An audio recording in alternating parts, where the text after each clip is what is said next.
capítulo 5, culminância do alto clamor, o pequeno tempo de angústia. Os 4 anjos detêm os 4 ventos. Quando afinal se desencadear a tempestade da perseguição, haverá mártires no mar, nas cavernas dos montes e nas masmorras dos conventos. Mas quando as trevas se tornarem mais densas ao redor dos santos, o Senhor deterá os 4 ventos até o momento em que Ele resolva soltá-los.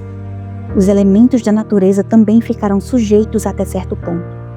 A oposição e a ira dos homens serão contidas enquanto Jesus estiver intercedendo, e assim permanecerão até que o Senhor acabe a obra que está realizando no santuário e todos os seus servos estejam selados. O Espírito Santo ainda conterá os governantes, o povo e as leis, a fim de que os que proclamam a mensagem do terceiro anjo possam realizar sua obra, enquanto os 4 anjos impedem a restrição completa de suas liberdades.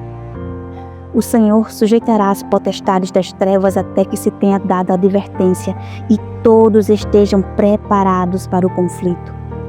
Enquanto os 4 ventos estiverem detidos, não se produzirá a mobilização geral. As potências da terra só ordenarão suas forças para a grande batalha final, quando esses ventos forem deixados em liberdade. O alto clamor do terceiro anjo. Ao começar o pequeno tempo de angústia, a verdade do sábado será proclamada com maior plenitude. E por fim chegará a hora em que a mensagem do terceiro anjo será anunciada com grande poder. A prova final basear-se-á na lealdade ao sábado e à lei de Deus. Nesse ponto será traçada uma linha divisória entre os que servem a Deus e os que não servem. O Senhor operará claramente para auxiliar os santos e demonstrará que é o Deus dos deuses. Um sem número de pessoas aceitará a verdade. Quando os moradores da terra tiverem tomado sua decisão, a humanidade ficará dividida apenas em 2 classes: a que aceita o governo do céu e a que a ele se opõe. Todos os escolhidos de Deus separar-se-ão das igrejas apóstatas para sofrer grandes provas e aflições junto com o remanescente, e muitos fiéis passarão ao descanso antes da prova de fogo do grande tempo de angústia. O anjo selador e sua obra.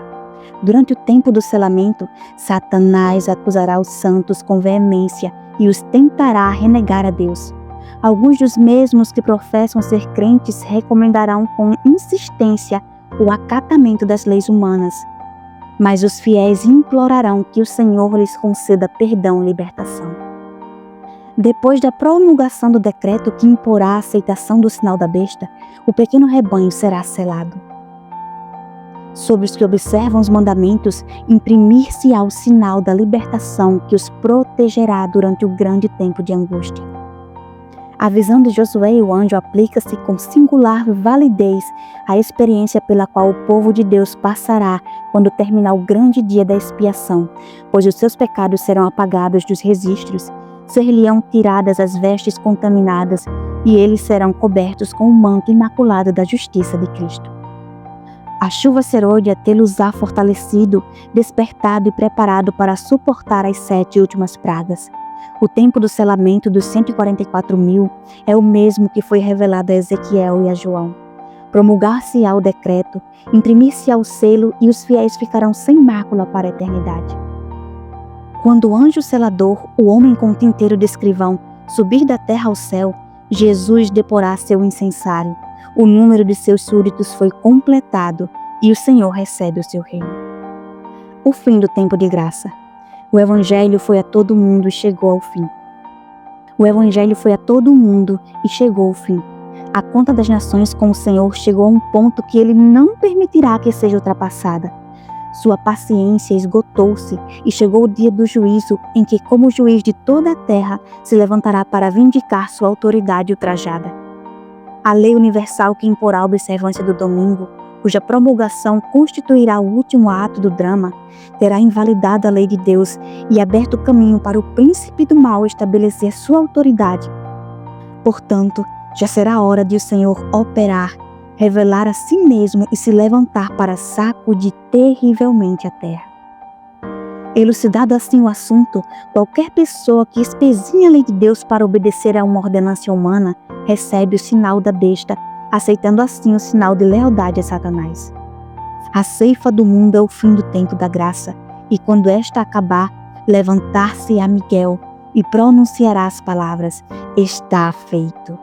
Então Jesus abandonará a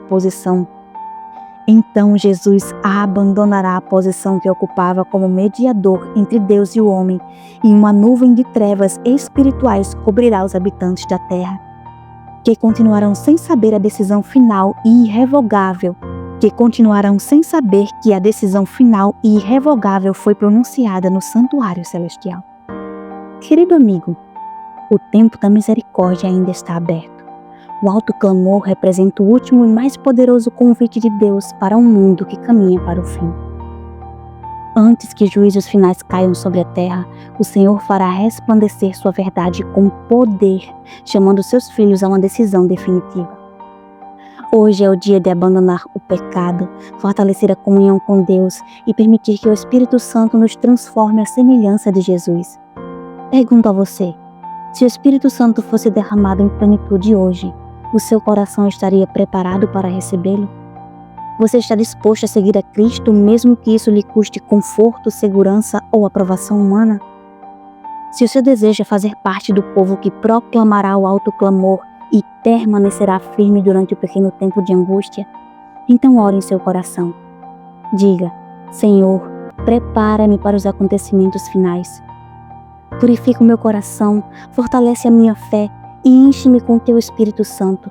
Quero fazer parte do povo que proclamará a última mensagem de misericórdia ao mundo. Guarda-me fiel até o fim e ajuda-me a refletir o caráter de Cristo em minha vida.